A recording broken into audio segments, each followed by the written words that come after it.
actually started playing together by accident, and I say that underlined.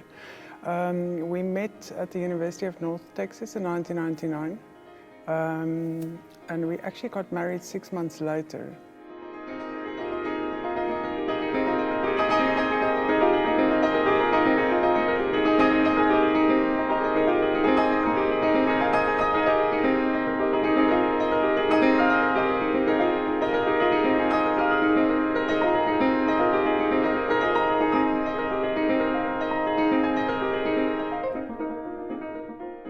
And at that point, I hadn't actually heard Louis play because I was traveling between South Africa and America at that point. And we got asked to do the Bartok Sonata for 2 pianos and percussion, which is a hideously difficult work.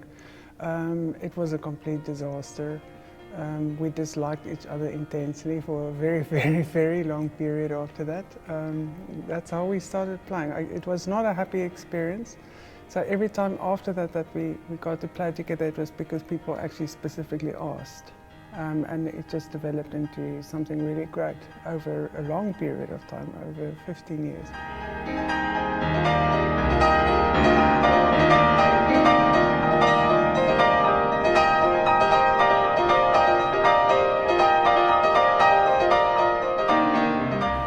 Well, I was amazing.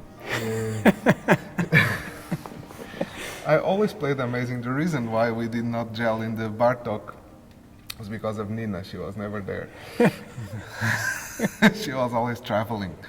No, I'm joking.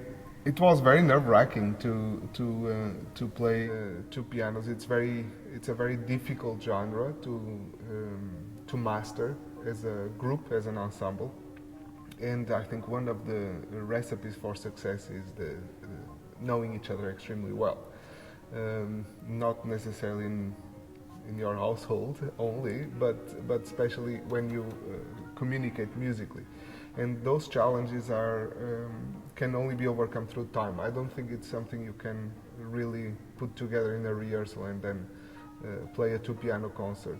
By knowing someone personally extremely well makes the whole experience of rehearsing, of preparation, much easier I think for both. The speed of breath, the speed of attack, how you react to each other's nuances or find the nuances on the interpretation.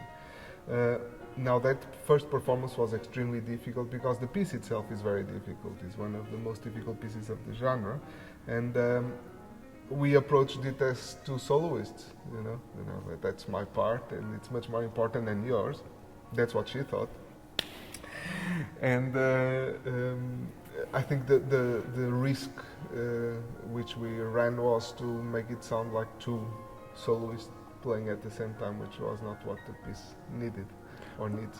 Of course, you also have to bear in mind that we were very different players at that point. I had certain qualities and Louis had different qualities and defects, she meant. And no, I'm so happy that over 15 years you became to play like me.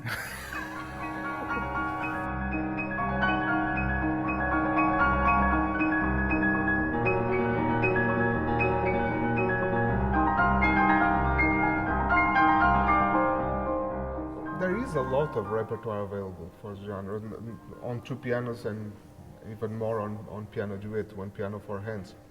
So we will never be short of repertoire, but we always try and find our criteria of choosing repertoire is what we love to play and how it makes us interact with each other the most. So we tend to avoid the traditional pieces of, I don't know, arrangements of Brahms symphonies, or even though we played the arrangements of Beethoven symphonies, which, you know, people know the repertoire, the arrangements are well done, but it's not that stimulating for us as pianists.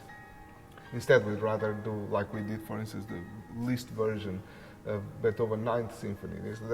That's quite interesting. It's almost like a recomposition of the original work, or the Bach Goldberg variations. Again, it's another view on the work rather than ipsis verbis putting it exactly as it is on the original and on 2 piano. So the choice of repertoire is based on that, what we love to play, and what we think works together well in a recital setup. But I also think that we've been extremely lucky because our first disc we covered the Rachmaninoff. It was probably the most difficult in the repertoire, so why we started with that, I have no idea. But that's probably our most substantial repertoire. Then from there we discovered the Brahms, Paganini variations, which was really quite a find for us. And the rest of the disc had pretty standard works. And then we discovered the Bach. Again, we were not aware of it whatsoever. And Luis walked into a music shop and he happened to look at the score and he bought it. And we went from there.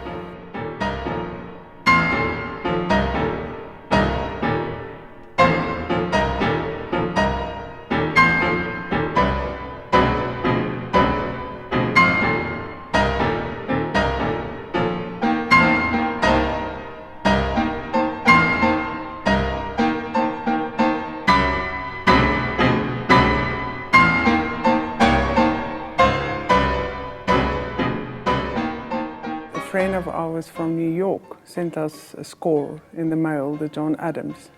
And again, it's something that we just discovered and we fell in love with, and that formed the core of the last disc. Yeah. American Intersections is a collage of works by American composers. And they all have something in common, is this kind of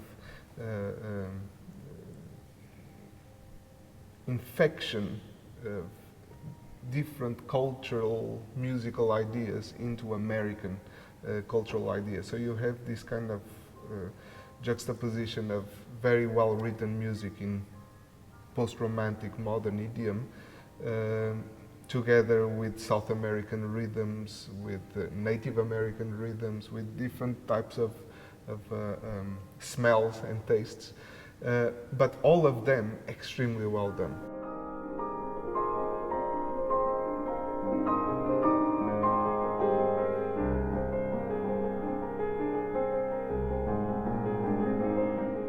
I think the trip from Barber to Adams, I think explores a bit of what the American musical culture has to offer, which is immense. I think we are just touching the surface. No, we have quite a busy schedule coming up now. It's going to be super fun, besides the release now in South Africa, and then we go to Holland for a festival, and then in September, October. in October, then we go to Germany, and No. there you go. I can't really start. Thank you.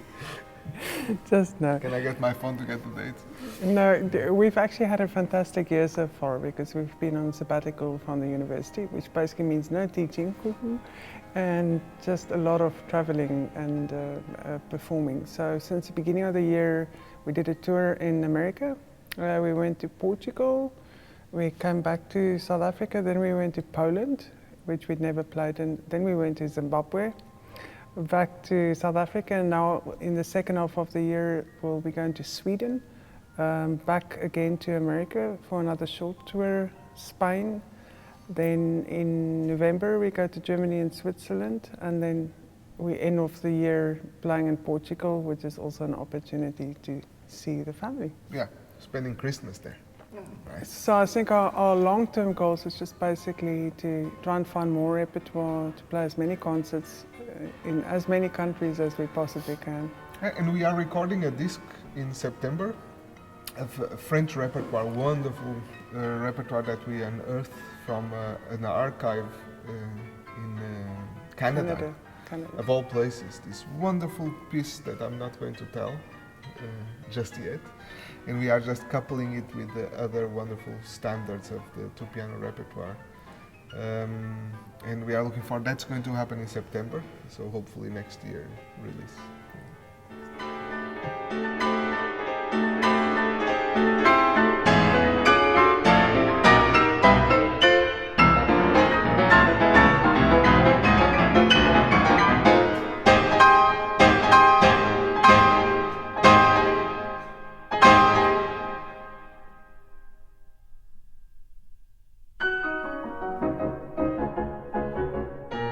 very simple reason. Any time that you ask my wife to tell my surname, she just coughs. She says, So we the cotton workers in the southeast. South Carolina, South, basically. the southeast of the country. I don't know my geography for America. Yeah, is no, leave that. Just say in South that Carolina. south part of the United States, and then it that part, and then it ends with Intersection. and it's about an intersection in a road there in the United So States. American intersection. I don't know where. It's in California, the intersection. So there, and very easily blow at each other, like half an hour ago. You know. Now you see how we are so nice to each other, but half an hour ago we were like, but that's professional. Yeah, but that. Of course, our two kids. Having our two kids, which are both results of recordings. I saw this thing. It's cool. Nutty. It turns like Nutty. Nutty. Yeah. So every time we recorded a disc, she fell pregnant. So by our third disc, we thought, okay, well, or we stop recording.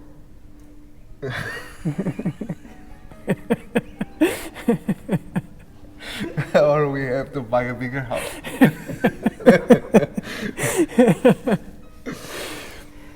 Yeah. Yes, McGregor. I forgot about McGregor. George.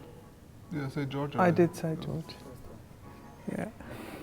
But you can go to our website, anc.co.za, and everything is listed there.